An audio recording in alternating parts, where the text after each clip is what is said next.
nagmadali ka, 2 minutes lang natapos. So, yan, recorded na to. Okay, so, we usually use pagination. Meron namang iba't ibang klaseng way. Pwede yung unlimited scrolling na parang sa Facebook. Di ba kay Facebook? Ayan. Yan, habang nagkaano ka, parang naglo-loading siya. Yan. Unlimited, parang scroll lang yan, scroll. Okay, hindi totally loaded agad. Kasi pag ganun, kung for example, we wanted to load agad lahat ng resources or lahat ng data na meron tayo, mabagal. 'Di ba? Unlike kung ano lang yung kailangan natin, nilo-load natin, doon lang siya, at that time lang siya maglo-load or ipo-pull out doon sa back-end natin. Okay, so another implementation nga po is using pagination. And kay Livewire po, napakabilis lang gamitin ni pagination. Yan. So, basic usage below is the most basic example of using pagination inside a show post component to only show 10 posts at a time. So, first, we need to import or use yung Livewire with pagination. Okay, so copy nyo lang. And again, para mas matuto kayo, try to read yung mga documentation. Kasi hindi rin naman talaga natin kailangan kabisaduhin lahat yan. We just need to know yung functions kasi may documentation naman tayo na pwedeng bumock up sa atin. Like for example, in this case, ayun, napakalinaw niya, di ba? We need to have yung pagination natin. Siyempre, import niyo yung model. In our case, hindi kasi post yung model natin, di ba, users? Tapos, we're going to use yung with pagination. Upon using pagination, instead of get, di ba, all or all, doon sa query natin, ito is basically just a query. Okay? So, instead of select asterisk, di ba, from users, yung ginagawa natin dito, meron tayong mga predefined classes na sa mga model natin. May all, may get, may first, may etc. Okay? In this case, we're gonna use yung paginate natin. And yung inside or yung loob ng paginate natin is yung number of rows or records na ipo-pull out natin per page. Okay, so in this case, 10 yung nilagay niya. Okay, sa atin, hindi 10 yung nilagay natin para mas makita natin. So, ito yon yung gawa natin last time. Import lang natin pagination, ginamit natin si with pagination, tapos doon sa render natin, we use paginate. Tapos, 5 per page lang yung nilagay natin dito. Kasi pag 10, hindi natin makikita. Okay, so for example, 2. Gawin natin dalawa. Save lang natin. And paano natin ngayon gagamitin yan? So, to use that, we can simply use links. Okay, by calling out links sa kanya. I-chain natin yung links doon sa pangalan na ginamit natin, sa variable na ginamit natin inside our render. Okay, dito makita nyo post. So, yan yung post, yan yung kinukuha natin, di ba? Yan yung way natin of displaying. In our case kasi users. So, tapos may for each tayo, di ba, na users doon sa table natin. Yan, for each users as user. So, every user daw, doon sa users na collection natin, technically collection to, yan, yung users. Ito, collection yan. Yung return value nito is yung collection doon sa tables natin. When we say collections, yung rows and columns ng data natin. Okay? So, in this case, nung table natin. Yan. So, in this case nga, ayan, users as $user. Tapos, we can simply call yung every column natin doon. So, sa first table row natin, it will print out kung ano yung unang user na may-retrieve niya. So, user, tapos dot, name. So, ito parang chain lang naman yan. Parang dot siya. Parang yung property siya nung user natin. Okay? Nung user collection natin. Or yung per row natin yan. Tapos, email. Yun lang yung nare-return natin dyan. Hanggang sa matapos. Tapos, magko-close lang yung table natin. And sa dulo ng table, nag-add lang tayo ng panibagong div. Tapos, katulad nung pag ginamit sa documentation, yan, links, yun lang din yung ginamit natin. Kasi kay Livewire, may built-in na siyang design. Okay, so pag kinol natin yan, yung design niya nandito ata. Views, components.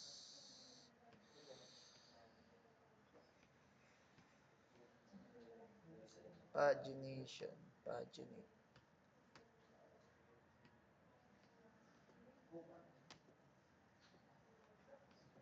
Paginate. Paginate.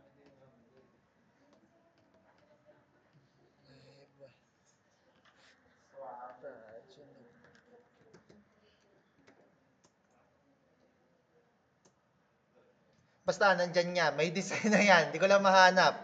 Okay, so may design yan. Basahin na lang natin yung documentation. Huwag na tatagal pa. Hindi naman talaga natin topic yan. Okay, so ayun, dollar users, links. Okay, your number of pages sa kanya.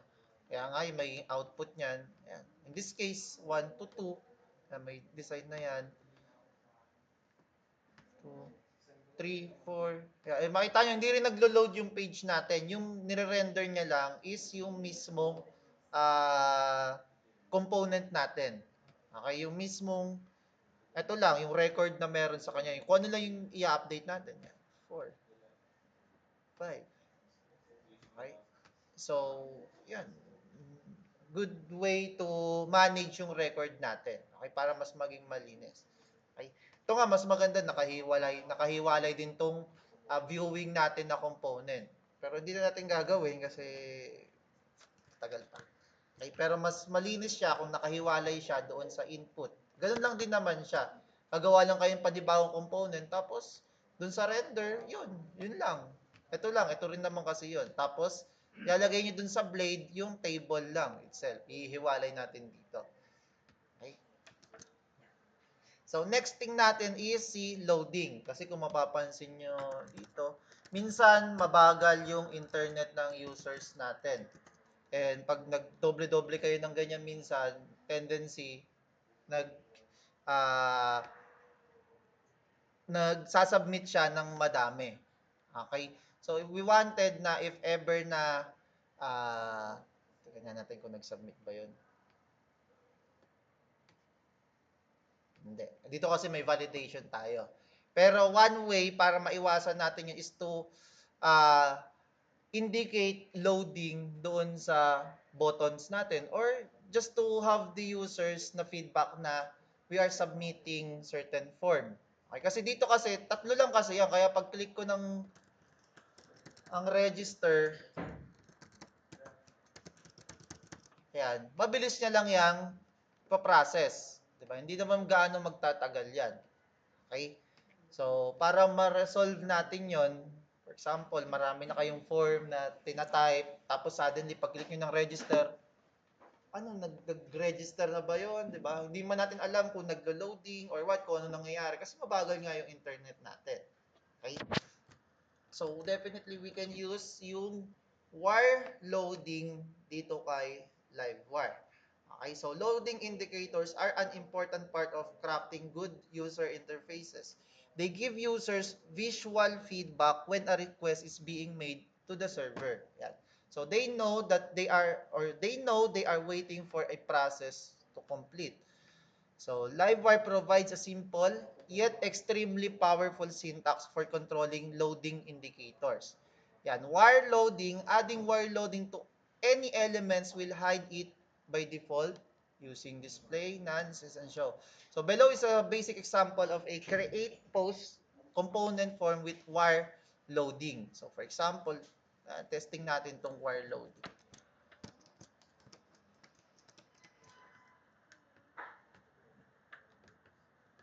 Tapos, register. Ayan, lagay natin sa baba niya. Ayan, saving post or registering. Meron ba nga registering? Pangit no? Submitting. Ano yung kanina? Ano yung word niya?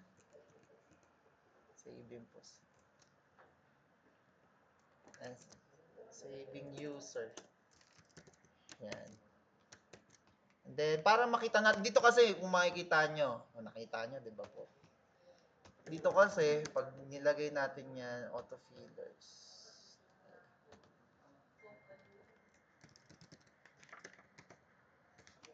Ayan, naglo-load siya, nakita nyo? upon submitting, kasi naka-live tayo. So, tanggalin muna natin yung live. Kasi ayaw naman natin every time lumalabas yan.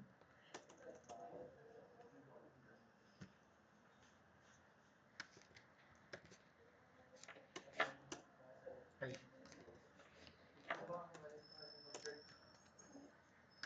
Register. Click. Hindi naman tayo naka-forms, di ba? So, ayan. Ayan natin.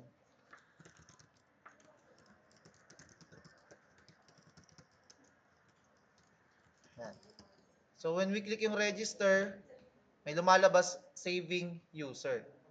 Okay? Pero, para mas ma-appreciate muna natin, we can have delay dito.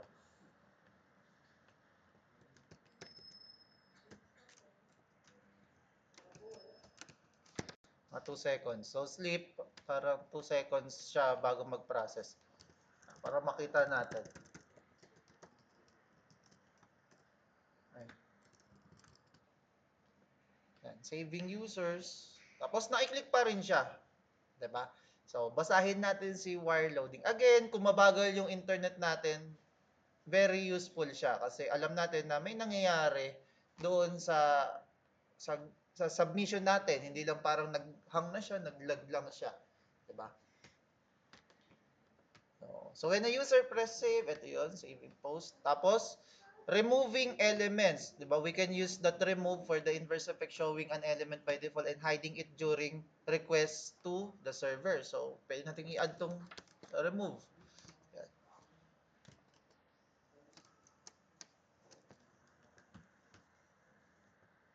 So, sa wire loading, try natin, tanggalin natin yung register na button upon loading. Makikita nyo.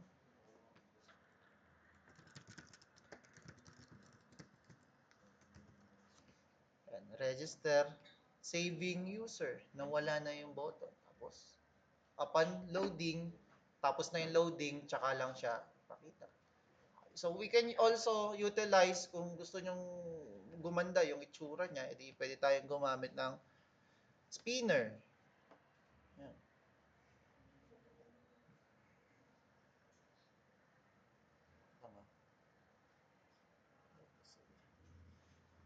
So, spinner, loading indicator, para magmukhang tayong professional yung gawa natin.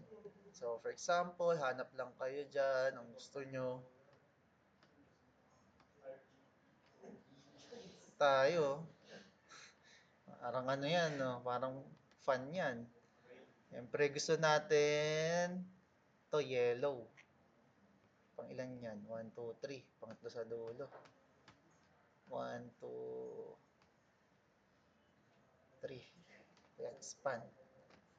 So, copy-paste nyo lang yan. Yan dito. And boom, shakalaka. Tingnan natin.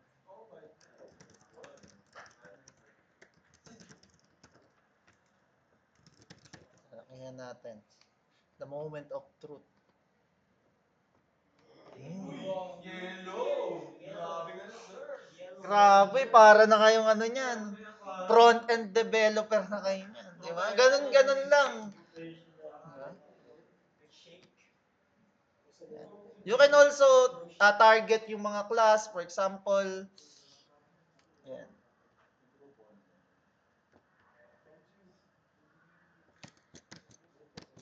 So sa atin kasi ginamit na natin remove tapos pinakita natin. Ito, just to give you an idea ano mangyayari dito. Once na naglo-load siya, mamomodify lang yung opacity.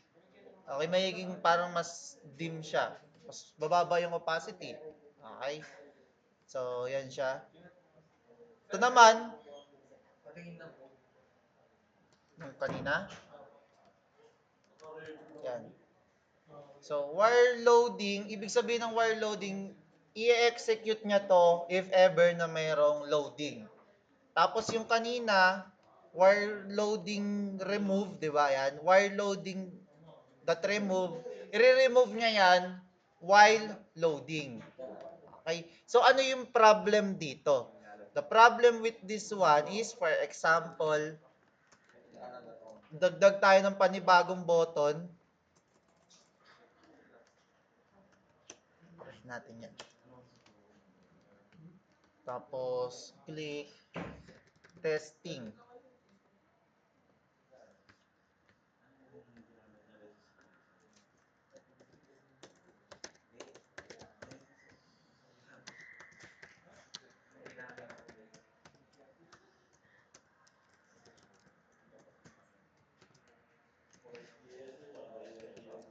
Ayan.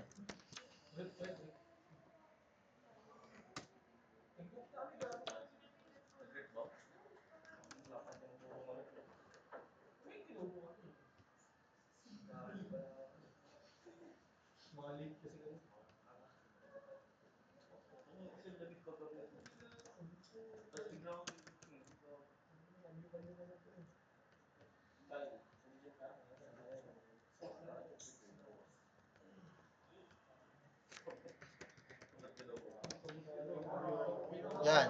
So, pag click ko yung testing, ano nangyayari? Nagti-trigger din siya. 'Di ba? So, you wanted na kung ano lang yung loading na target niya, eh mata-target natin ng tama. So, for example, pag click ko yung testing, dapat yung testing yung mag-loading. And in this case, makita nyo, bakit may lumalabas? Ano yung lumalabas? No? Register. Yung dalawang button mo ako, tapos mag-loading lang. Galing mo naman, Josh. Yung nga yung nangyayari. Hindi. Yung dalawang button I mean, makakawala. Tapos isang loading lang. Naka-40 dito. Hiwalay natin para mas makita natin. Naka-40 dito. Nakakagaling ko ba isang grupo natin?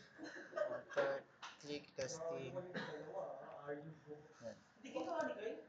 Hindi nga, pinakita ko sa kanya yung something na yung lumalabas. Sabi ko, ay, nasa pa na yung look yung something. May fix na doon. Hindi nga gawin niya eh. Ganyan na rin sa akin nakaraan. Ayaw gawin. YouTube video. Sige sa iyo. Yung dalawa. Tanga pumunta ako kami. Di ba? Sinabi ko sa iyo. Oo, nasa kamay ako nun eh. Talaga si Kyle. Nag-roblox lang mo. Sir, pwede. Iba yung grade niya. Pinakita ko yung ginagawa. Ha? Roblox lang mo. Emergency kami eh. Emergency daw? Oo, tanga. Ay, ako si Kyle pre. So, Open sa ano? Open sa Roblox.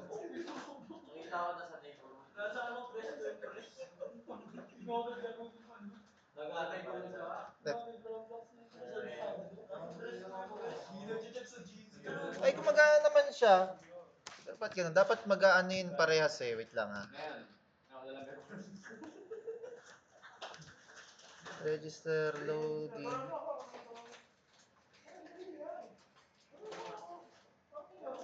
Hindi ko pa nakita yung flow kung paano ginawa niya.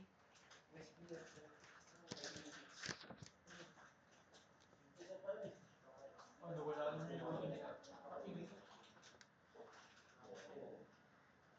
Pre, susukin. Ito, parang gago.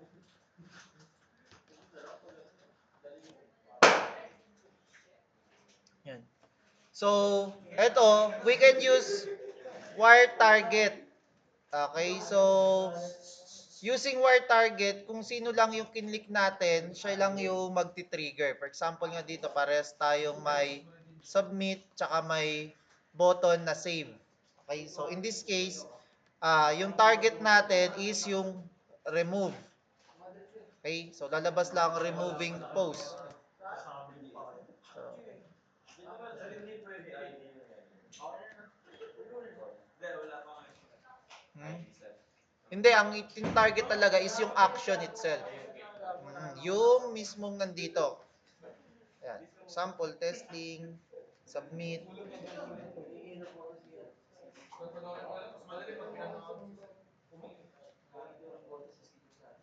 Lagay ko lang rin to ha.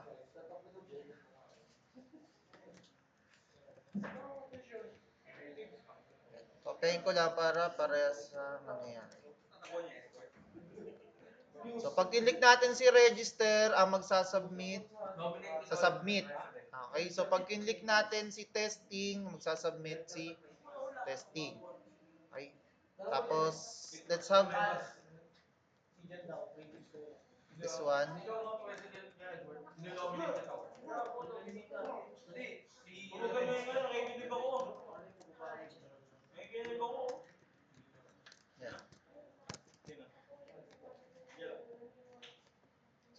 nyo dito, register, dalawa yung naglo-loading. Okay, testing, dalawa rin yung naglo-loading. Okay. So we wanted na pag click ko yung register, si register lang yung maglo-loading. Okay? Tapos gawin na natin din dito wire remove. Yan, naka-wire remove.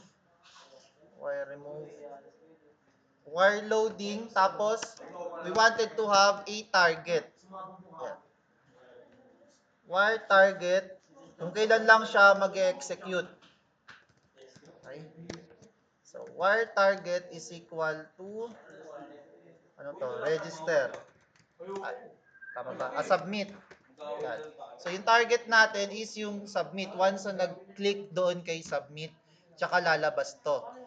Okay? So, ganun din yung kabila. Testing.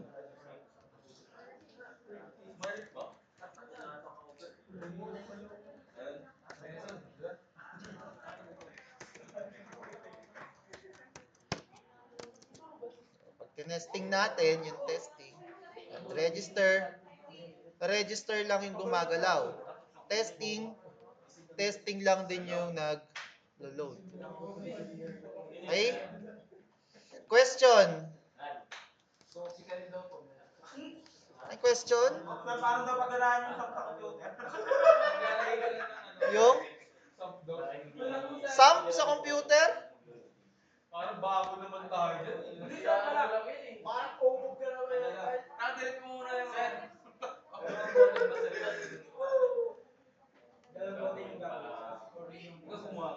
Ngayon? Hindi, magbibigay ako ng ibang activity ngayon dito.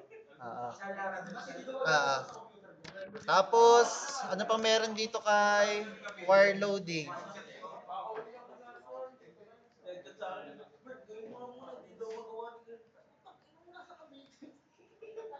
Sir, bababa ako ng ibang kagrupo ka. Nung ilo mo, pag nagtanong ka sa Discord, nakaganon na ako. Uy, cellphone ko. Ayan. So, you can also disabled kung ayaw nyo tanggalin sa wire loading attribute, disabled. Instead of removing, pwede nyo i-disable yung button. For example, dito.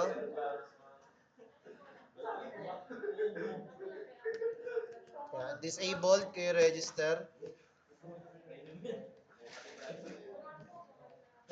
Disabled na siya. Hindi nyo na yung mapipindot. Okay? Yan. Kung ano yung mas gusto nyo. Malinis pa yan. Yun yung mga dito. Pero sa akin, mas trip ko yung remove tapos napapalitan ng loading. Yun usually kong ginagawa. Okay? Mas malinis tignan sa. Mas malinis. Kasi pwede mong baguhin to. For example, yung register, gagawin yung registering. Okay? For example, instead of register, di ba, gagawin yung registering.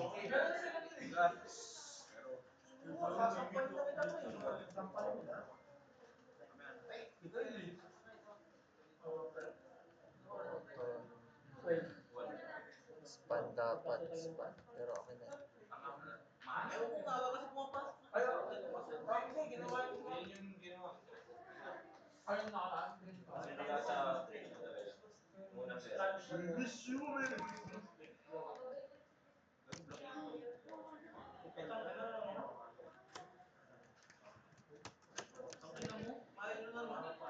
Yan. So, instead of, for example, register. Yan. Pwede nyo, ito lang yung baguhin nyo. Yung sa loob niya. So, while loading remove. Tanggalin natin yung remove dito. Napakaraming way kasi guys kung paano nyo gusto i-implement. Tapos, pag loading, lalabas, registering.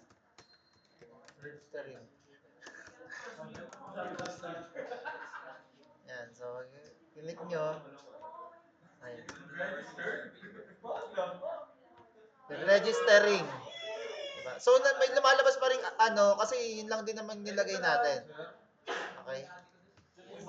nila yung nasa akin. So kayo, again, nasa sa inyo naman yan. Kung ano yung gusto nyo interaction dun sa mga buttons, loadings ninyo. Mm-hmm. Ay. Mapakita lang din namin kung ano yung mga Gutom ka ba? Napakain ka ba sa So question.